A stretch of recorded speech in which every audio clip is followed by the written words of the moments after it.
একটি ছোট্ট গ্রামে থাকে রাশেদা খালাম্মা, বিধবা নারী। সংসারে একমাত্র মেয়ে আশা, বয়স মাত্র ৭ বছর।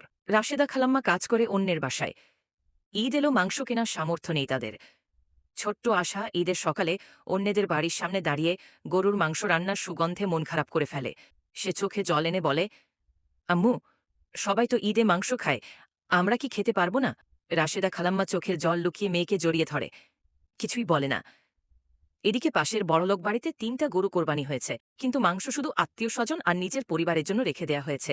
গরিবদের দিকে কেউ খেয়ালই করেনি। গল্পের মোড়ে ঘুরে যায় যখন বড়লোক পরিবারের ছোট ছেলে আদিল, যে মাত্র ১০ বছরের, ইসলামে কোরবানির আসল শিক্ষা কি, ভাগাভাগি, আত্মত্যাগ আর দরিদ্রদের পাশে দাঁড়ানো। সে তার বাবা মাকে বলে, আমরা এত মাংস কি করব? রাশেদা খালাম্মা আর ছোট আশা তো কিছু পায়নি। নবীজি সাল্লাল্লাহু আলাইহি ওয়াসাল্লাম বলতেন, কোরবানি শুধু রক্ত ঝরানো না, বরং গরিবদের মুখে হাসি ফোটানো। আদিলের কথায় বাবা মা লজ্জা পেয়ে যান। তারা তখন নিজের হাতে ১ প্যাকেট মাংস নিয়ে রাশেদা খালাম্মার বাড়িতে যান। রাশেদা খালাম্মা অবাক হয়ে বলেন, আপনারা আমাদের কথা মনে রেখেছেন? আজ আমরা শিখেছি কোরবানির আসল শিক্ষা কি। এই ঈদে আপনার হাসিটাই আমাদের সবচেয়ে বড় পুরস্কার। আশা খুশিতে চিৎকার করে বলে, আমরা এবার মাংস খেতে পারব। তার মুখের হাসিতে ঈদের আসল আনন্দ ফুটে